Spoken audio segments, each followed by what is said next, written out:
आपके खेत में गोबर की खाद का ढेर पड़ा हुआ है, आप उसे खेत में डालते भी हैं, पर फसल पर उतना फर्क दिखाई नहीं पड़ता जितना आपने सोचा था।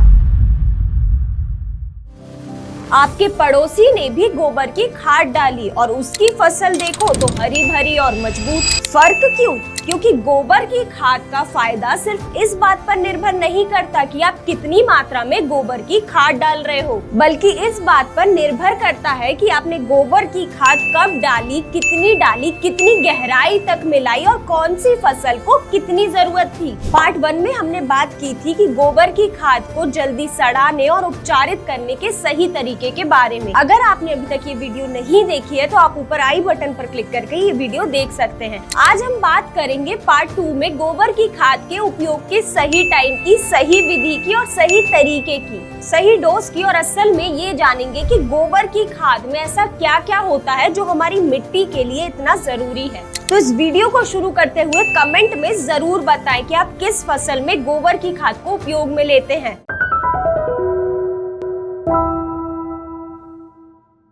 नमस्कार किसान भाइयों, स्वागत है आपका कात्यायनी ऑर्गेनिक्स के यूट्यूब चैनल में। तो चलिए बिना देरी करे इस वीडियो को शुरू करते हैं। किसान भाइयों, सबसे पहले ये समझते हैं कि ये गोबर की खाद में क्या होता है। जब सभी रासायनिक खादों की बात करते हैं तो सब कहते हैं कि यूरिया में 46% नाइट्रोजन होता है और वहीं डीएपी में 18% नाइट्रोजन और 46% फास्फोरस होता है। बस यही 2-3 न्यूट्रिएंट्स। लेकिन ये गोबर की खाद में क्या है? तो गोबर की खाद में 0.5% से लेकर 1.5% तक नाइट्रोजन की मात्रा होती है, वहीं 0.4% से लेकर 0.8% तक फास्फोरस होता है और वहीं पोटाश 0.5% से लेकर 0.9% तक होता है। Calcium, magnesium, sulphur, zinc, iron, boron जैसे माइक्रो न्यूट्रिएंट्स भी इस गोबर की खाद में पाए जाते हैं। और सबसे जरूरी, इस गोबर की खाद में ऑर्गेनिक कार्बन 8 से लेकर 15% तक होता है। अब आप ये सोच रहे होंगे कि यूरिया में नाइट्रोजन की मात्रा ज्यादा होती है और वहीं डीएपी में फास्फोरस की मात्रा कई गुना ज्यादा होती है गोबर की खाद की तुलना में। तो ये गोबर की खाद में कम परसेंटेज होने से क्या फायदा है? किसान भाइयों, ये समझना बहुत ही जरूरी है कि जो भी रासायनिक खादें होती हैं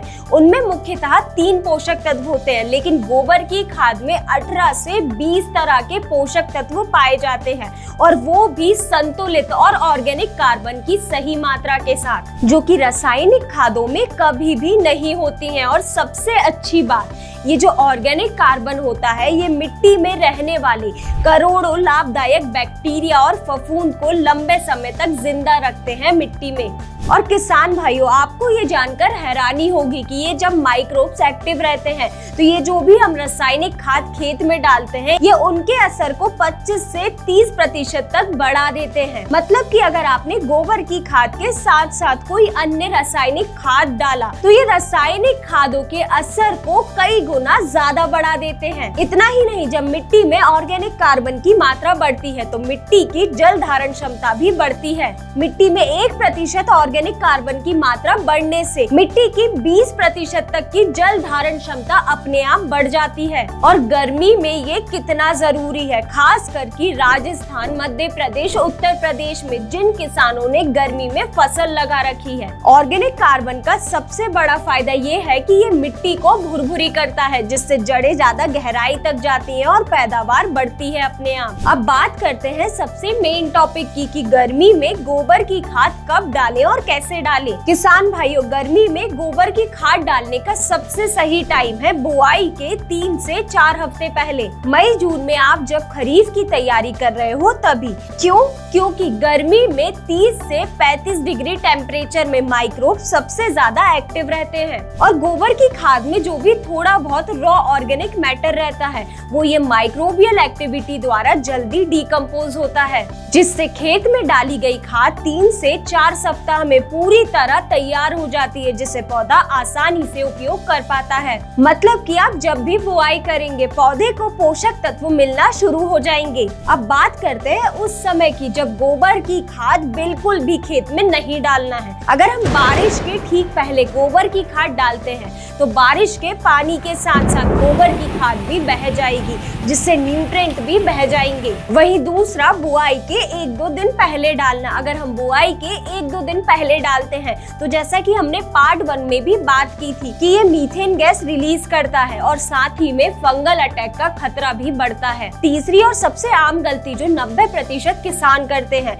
कि खेत में खड़े पौधे के पास ढेर बनाकर गोबर की खाद डाल देते हैं। आप ब्रॉडकास्टिंग यानी कि भुरकाव द्वारा ये गोबर की खाद को पूरे खेत में डाल दें। बहुत सारे किसान क्या करते हैं कि गोबर की खाद लेते हैं, ट्रॉली में भरते हैं और खेत के किसी एक कोने में जाकर पूरी पलट देते हैं और फिर सोचते हैं कि बाद में इसे पूरे खेत में फैला देंगे या फिर पूरे खेत में इसका भुरकाव कर देंगे। ये बिल्कुल गलत तरीका है। जितने दिन गोबर की खाद खेत में खुली पड़ी रहती है तो सूरज की धूप की वजह से उस खाद में से नाइट्रोजन उड़ता रहता है। गर्मी में खेत में पड़ी गोबर की खाद से हर घंटे 2 से 3% नाइट्रोजन अमोनिया गैस बनकर हवा में उड़ जाता है और अगर एक दिन की बात करें तो 40 से 50% नाइट्रोजन उड़ चुका होगा। सही तरीका ये है कि जितनी गोबर की खाद आपको खेत में डालनी है मात्र आप उतनी ही गोबर की खाद लाएं और उसे पूरे खेत में एक समान मात्रा में भुरकाव कर दें और 24 घंटे के भीतर खेत में प्लाऊ लगा के उस खाद को मिट्टी में अच्छी तरह मिला दें। प्लाइंग टेक्निक की बात करें तो सिर्फ गोबर की खाद का ऊपरी सतह पर पड़े रहना काफी नहीं है।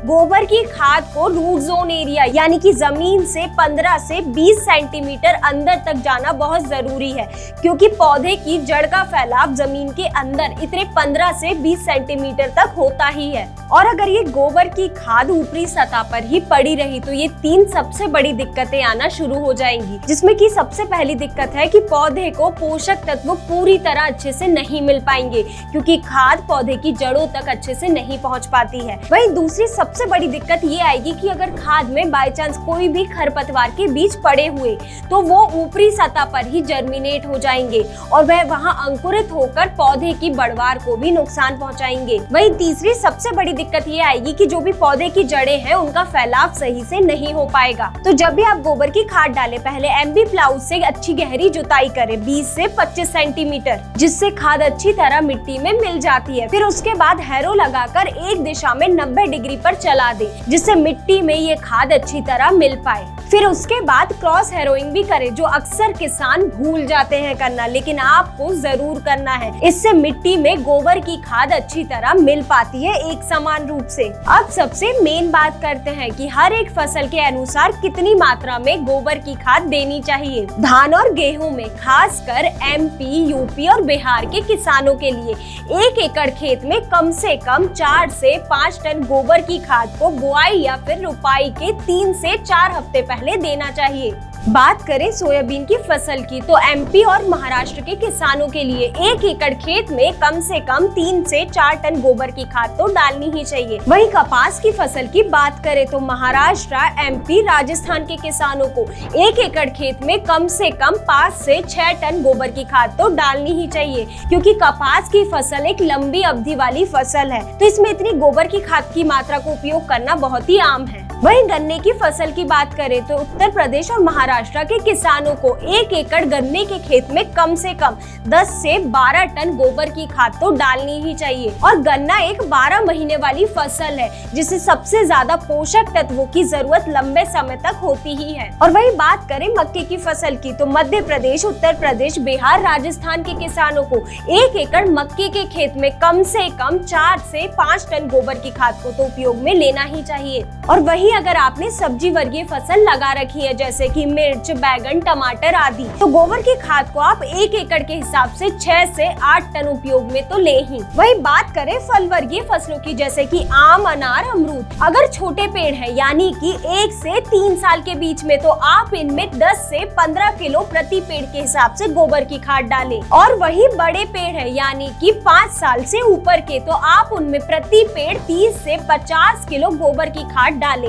अब ये खाद कहाँ डालें? तो आप इसे पेड़ के एकदम पास में नहीं, जो ड्रिप लाइन होती है उसके आसपास डालें, क्योंकि जड़ों का फैलाव वहाँ सबसे ज्यादा होता है। किसान भाइयों, अब एक जरूरी बात जो हर चीज बदल देती है, अगर आप देखेंगे तो ये रासायनिक खादों का खर्चा बढ़ता जा रहा है, जो हर साल महंगी होती जा रही है। बात करें यूरिया, डीएपी, पोटाश की, तो ये दिन ब दिन महंगी हो रही है। तो किसान भाइयों, अगर आप गोबर की खाद का नियमित रूप से 5 से 7 साल तक उपयोग करते हैं तो इससे मिट्टी भी सुधरेगी और साथ ही में ये जो रासायनिक खादों के ऊपर निर्भरता है वो 20 से 30% तक सीधे सीधे कम हो जाएगी। ये इन्वेस्टमेंट सिर्फ 1 साल की नहीं है, ये 10 साल की है, जो आपको लगातार प्रॉफिट ही देगी। तो किसान भाइयों, यही थी संपूर्ण जानकारी गोबर की खाद के बारे में। पार्ट 1 में हमने ये जाना था कि गोबर की खाद को हम जल्दी कैसे सड़ाएं और उसे कैसे उपचारित करें। वहीं आज पार्ट 2 में हमने ये जाना कि गोबर की खाद को हमें कब उपयोग में लेना चाहिए, सही तरीका क्या है उपयोग करने का, और गोबर की खाद उपयोग करते वक्त हमें किन गलतियों को नहीं दोहराना है। और सबसे जरूरी हमने ये जाना कि हर एक फसल के अनुसार गोबर की खाद की सही मात्रा कितनी होनी चाहिए। अगर आपके मन में अभी भी कोई सवाल है तो कमेंट में जरूर पूछें और इस महत्वपूर्ण जानकारी को अपने अन्य किसान मित्रों के साथ जरूर शेयर करें।